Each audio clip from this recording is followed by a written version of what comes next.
নমস্কার বন্ধুরা, welcome back to my channel Champa রান্নাঘর।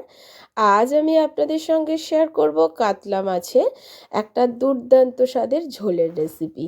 একদম ঘরোয়া উপায়ে তৈরি করে দেখাবো, খুব কম তেল মশলায়। এখন দেখুন, এখানে বেশ কিছু কাতলা মাছ নিয়ে নিয়েছি, প্রায় 5 পিস মতো।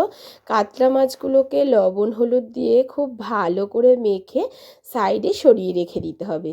প্লিজ বন্ধুরা, অনুরোধ থাকবে প্রথম থেকে শেষ পর্যন্ত ভিডিওটি দেখবেন। ভিডিওটি না দেখলে আপনি বুঝতে পারবেন না আমি কি পদ্ধতিতে কি মশলা দিয়ে আজকের রান্নাটি তৈরি করেছি। এখন দেখুন, আমি কড়া বসিয়ে দিয়েছি, কড়ার মধ্যে দিয়ে দিয়েছি কিছুটা সর্ষের তেল।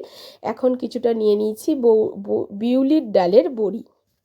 বিউলির ডালের বড়িটাকে আমি তেলের মধ্যে দিয়ে নাড়াচাড়া করে লালচে করে ভেজে নেব।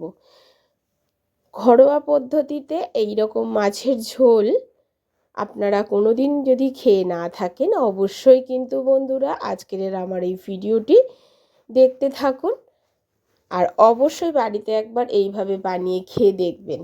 বড়িটা ভাজা হয়ে গেছে, তুলে নিয়েছি। এখন যে তেল আছে তার মধ্যে আমি মাছগুলোকে ভেজে নেব। তেলটা ধোঁয়া ওটা গরম হলেই কিন্তু মাছগুলো দেবেন। মাছগুলোকে এপিট ওপিট উল্টে হালকা লালচে রং ধরিয়ে ভেজে নিতে হবে। খুব বেশি কড়া করে মাছগুলোকে ভাজার দরকার নেই। প্লিজ বন্ধুরা, আমার এই ছোট্ট চ্যানেলে আপনাদের সাপোর্ট আর সাহায্যের খুবই প্রয়োজন। প্লিজ পাশে থাকবেন আর সাপোর্ট করবেন। এখন দেখুন বন্ধুরা, মাছগুলো কিন্তু এক পিঠ ভাজা হয়ে গেছে, আর এক পিঠ আমি উল্টে দিচ্ছি, আর লালচে রং ধরিয়ে আমি এখন মাছগুলোকে ভেজে নেব। মাছগুলো ভাজা হয়ে গেছে, এখন তুলে নিচ্ছি। আরও যে 2 পিস মাছ আছে, সেই 2 পিস মাছকে আমি ভেজে নেব। মাছ দুটোকে কড়ার মধ্যে ভাজতে দিয়ে আমি মশলাগুলো তৈরি করে নেব। এখন একটা মশলা তৈরি করে নিচ্ছি। আদা আর কাঁচা লঙ্কা একসাথে করে বেটে নিচ্ছি। এই আদা আর কাঁচা লঙ্কার মধ্যে আমি কিছুটা দিয়ে দেব গোটা ধনিয়া। এই সময় আপনারা যেমন ঝাল খাবেন সেই অনুযায়ী কাঁচা লঙ্কাটা এখানে বেটে নেবেন। আমি আজকের রান্নায় কোনো রকম গুঁড়ো মশলার ব্যবহার হবে না। আর এখানে আমি দুটো কিন্তু কাঁচা লঙ্কা দিয়ে আর 1/2 ইঞ্চি আদা আর 1/2 চামচ ধনিয়া, গোটা ধনিয়াকে একসঙ্গে বেটে নিচ্ছি। আপনারা বন্ধুরা এখানে অবশ্যই ঝালের পরিমাণটা বাড়িয়ে কমিয়ে নিতে পারেন। যেহেতু বাচ্চা খাবে, তো এখানে আমি ঝালটা কম দিলাম। আদা ধনিয়া আর কাঁচা লঙ্কা বাটাটাকে তুলে রেখে দিলাম। দিয়ে এবারে গোটা জিরে 1 চামচ নিয়েছি, এটাকেও জল দিয়ে মিহি করে বাটতে হবে। সমস্ত গোটা মশলাগুলোকে আমি বেটে নিলাম। এই মশলাগুলো দিয়েই কিন্তু আজকের মাছটা রান্না হবে, আর কোনো রকম মশলা কিন্তু এর মধ্যে যাবে না। এখন জিরে বাটাটাও হয়ে গেছে, তুলে রাখবো। আর এদিকে মাছ ভাজাও কমপ্লিট, মাছটাকেও আমি তুলে নেব। যে তেল আছে তার মধ্যে আমি আজকের রান্নায় আলু ব্যবহার করব, নতুন আলু। আজকের রান্নাটা হবে নতুন আলু আর বড়ি দিয়ে কাতলা মাছের পাতলা ঝোল। এখন দেখুন, এখানে সেই নতুন আলুগুলো ঝোলের মধ্যে কেটে নিয়েছি, সেগুলোকে তেলের মধ্যে দিয়ে লবণ হলুদ ছড়িয়ে লালচে করে ভাজতে হবে। হালকা লালচে করে ভেজে নিতে হবে আলুগুলোকে। আপনারা এখানে পুরানো আলু দিয়েও করতে পারেন, তবে বন্ধুরা একবার অন্তত নতুন আলু আর বড়ি দিয়ে এই মাছটা রান্না করে খেয়ে দেখবেন। খেতে কিন্তু ভীষণই টেস্টি লাগে। আমি এখানে কাতলা মাছ দিয়ে করেছি, আপনারা রুই মাছ দিয়েও করতে পারেন।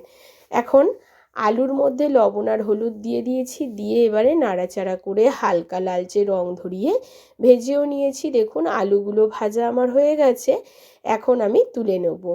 আর যে তেল আছে তার মধ্যে 1/2 চামচ 5 ফোড়ন আর 1/2 চামচ গোটা জিরে।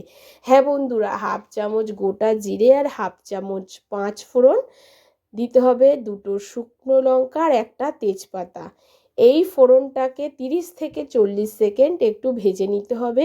যখন দেখবেন একটা ভীষণ সুন্দর গন্ধ উঠবে এগুলো ভাজার পরে, তখনই দিয়ে দিতে হবে একটা গোটা সাইজের পেঁয়াজ কুচি।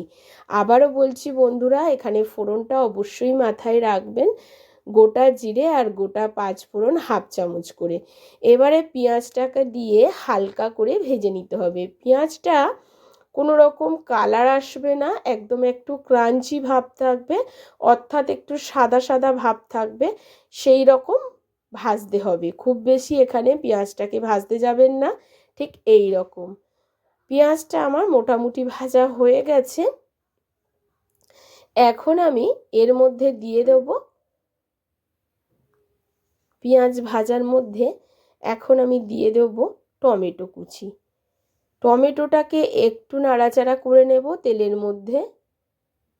নেয়ার পরে বন্ধুরা এর মধ্যে দিয়ে দেবো হলুদ গুঁড়ো আর লবণ, পরিমাণ মতো লবণ আর পরিমাণ মতো হলুদটা এখানে একেবারে ব্যবহার করে নেব।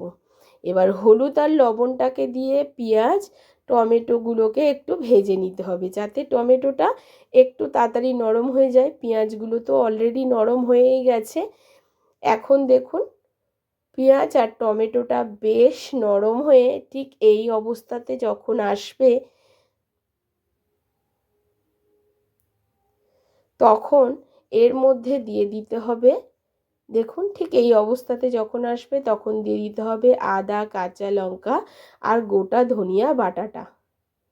এই বাটাটাকে দিয়ে এবার মশলাটাকে খুব ভালো করে কষাতে হবে যতক্ষণ না তেল ছাড়ে। মাথায় রাখবেন বন্ধুরা, এখানে গোটা মশলার ব্যবহার হবে, কোনো রকম গুঁড়ো মশলার কিন্তু ব্যবহার হবে না। তাছাড়া আপনারা এখানে গুঁড়ো মশলাও ব্যবহার করতে পারেন, কিন্তু কাঁচা গোটা জিরেটা কিন্তু ব্যবহার করতেই হবে এই রান্নায়। এবারে দেখুন খুব ভালো করে কষিয়ে নিয়েছি। যখন ঠিক এই রকম তেল ছাড়তে শুরু করেছে তখন আমি আলুটাকে এর মধ্যে দিয়ে একটু নাড়াচাড়া করে এইবার যে বিউলির ডালগুলোকে ভেজে রেখেছিলাম সেটাকেও এখন এই মশলার মধ্যে দিয়ে একটু কষিয়ে নেব। এতে কি হবে, বিউলির ডালের বড়িগুলো আমি যে ভেজে রেখেছিলাম সেগুলোতেও খুব ভালো করে এই সময় দিলে মশলাটা ঢুকে যাবে আর খেতেও বেশ সুন্দর লাগবে। এই জন্যে বড়িটা এই সময় দিয়ে দিলাম। আর খুব আলতো হাতে মশলাটাকে কষাতে হবে যাতে বড়িগুলো ভেঙে না যায়। আর এখন দেখুন মশলাটা বেশ সুন্দর কষানো হয়ে গেছে বড়িগুলো আর আলুগুলোর সাথে। এখন দিয়ে দেব ঝোলের পরিমাণ অনুযায়ী জল। ঝোলটা কিন্তু খুব বেশি গায়ে গায়ে হবে না, একটু পাতলা মতোই হবে, তবে একটু মাখা মাখা গা মাখো মাখো হবে, খেতে তাতে ভীষণ সুন্দর লাগবে।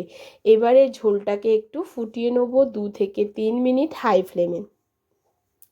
এতে কি হবে, আলুগুলোও সেদ্ধ হয়ে যাবে, যেহেতু নতুন আলু খুব তাড়াতাড়ি সেদ্ধ হয়ে যায়। তাছাড়া আলুটাকে যেহেতু ভেজে নিয়েছিলাম। এখন দেখুন ঝোলটা কিন্তু ফুটে গেছে আর আলুটাকে দেখিয়ে দিয়েছি, দেখুন আলুটা সেদ্ধ হয়ে গেছে, বেশ সুন্দরভাবে সুসিদ্ধ হয়ে গেছে। এখন এর মধ্যে আমি দিয়ে দেব ভেজে রাখা মাছগুলোকে। ঠিক এখনই মাছগুলোকে দিয়ে দিতে হবে। ভেজে রাখা মাছগুলোকে দিয়ে দেওয়ার পরে বন্ধুরা ঝোলটা একটু যখন ফুটে উঠবে, মাছগুলো দিয়ে দেওয়ার পরে দিয়ে দিচ্ছি 4টে কাঁচা লঙ্কা, চিরা কাঁচা লঙ্কা দিয়ে দিলাম। এবার ঝোলটাকে একটু ফোটাতে থাকবো। মাছগুলো দিয়ে দেওয়ার পরে যখন দেখবেন ঝোলটা ফুটে উঠেছে তখন এর মধ্যে দিয়ে দিতে হবে সেই যে গোটা জিরে বাটাটা বেটে রেখেছিলাম, সেই বাটাটাকে দিয়ে দিতে হবে। এই সময় কাঁচা গোটা জিরে এই রকমভাবে রান্না করে আপনারা কোনোদিন খেয়েছেন বন্ধুরা? যদি না খেয়ে থাকেন আজই কিন্তু আপনারা এই ঝোলটা একবার অন্তত বাড়িতে ট্রাই করে দেখবেন, স্বাদ গন্ধ লাগে অপূর্ব। এখন এই জিরে বাটাটাকে খুব ভালো করে ঝোলের মধ্যে মিশিয়ে দেবো।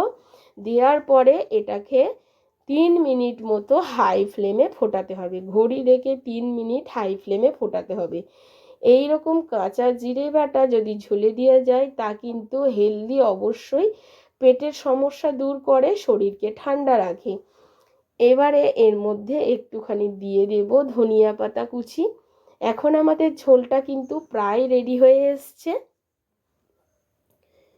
ধনিয়া পাতা কুচি একটু উপর থেকে দিয়ে দিলাম। দেওয়ার পরে বন্ধুরা এখন আমাদের ঝোল রেডি হয়ে গেছে। গ্যাসের ফ্লেমটাকে অফ করে দেবো আর একটা পাত্রে ঢেলে নিয়ে আপনাদেরকে দেখাচ্ছি। দেখুন সুন্দর একটা কালার এসছে, বড়িগুলোও গোটা আছে, আর খুব বেশি যে একেবারে পাতলা হয়েছে তা নয়, ঠিক এই রকম ঘনত্বের ঝোলটা হবে। এইবারে একটা পাত্রে ঢেলে নিয়ে আপনাদেরকে দেখিয়ে দিচ্ছি কেমন হলো বন্ধুরা। দেখুন, আশা করছি আমার আজকের এই বড়ি আলু দিয়ে কাতলা মাছের ঝোল আপনাদের ভালো লেগেছে। যদি ভালো লাগে অবশ্যই একটা লাইক করবেন, শেয়ার করবেন, আর কমেন্ট করে জানাতে ভুলবেন না আপনি কোথা থেকে আমার ভিডিওটি দেখছেন। এরকম ঘরোয়া রান্না পেতে গেলে অবশ্যই আজই আমার চ্যানেলটিকে সাবস্ক্রাইব করে রাখুন বন্ধুরা। অবশ্যই বেল আইকনটা ক্লিক করে রাখবেন।